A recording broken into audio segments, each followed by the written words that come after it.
एक ऐसा पाप है जिसे प्रभु कभी क्षमा नहीं करते। ये सिर्फ एक वाक्य नहीं, ये एक चेतावनी है। ध्यान से सुनिए, क्योंकि ये आपकी पूरी जिंदगी बदल सकता है। परमहंस योगानंद, एक ऐसे योगी जिनकी आत्मकथा ऑटोबायोग्राफी ऑफ अ योगी आज भी लाखों लोगों की आत्मा को छू रही है। उन्होंने न केवल योग और ध्यान सिखाया, बल्कि ये भी बताया कि ईश्वर हमारे कितने निकट हैं।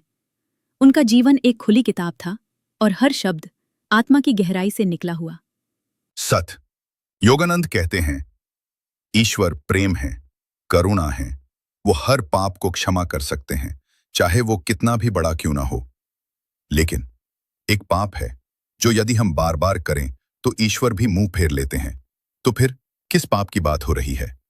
आध्यात्मिक गुरुओं की शिक्षाओं में अक्सर यह कहा जाता है कि ईश्वर सब पापों को क्षमा कर सकते हैं, परंतु यदि कोई आत्मा जानबूझकर ईश्वर से विमुख हो जाती है और जीवन भर सत्य, प्रेम और चेतना को नकारती है, तो वह स्वयं ही अपने ऊपर ईश्वर की कृपा को बंद कर देती है।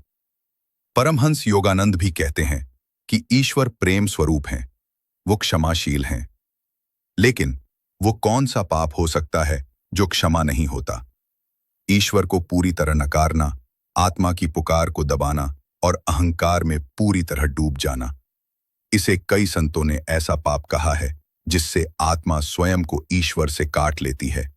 वो है अपने भीतर बसे ईश्वर को नकारना।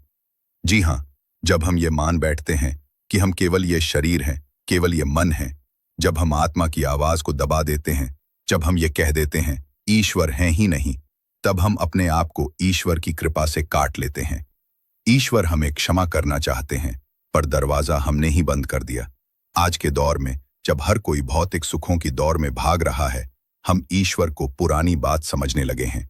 लेकिन याद रखो, बिना ईश्वर के जीवन एक सूखे कुएं की तरह है, जिसमें जितना भी पानी डालो तृप्ति नहीं मिलेगी। योगानंद हमें बार बार यही बताते हैं, तुम ईश्वर को भूल सकते हो, पर ईश्वर तुम्हें कभी नहीं भूलते। बस वो तभी दूर हो जाते हैं जब तुम ही उन्हें नकार दो। तो मित्रों, अगर आप जीवन में सच्चा सुख, सच्चा शांति चाहते हैं, तो एक वचन आज ही अपने हृदय में लिख लो। मैं अपने भीतर के ईश्वर को कभी नकारूंगा नहीं।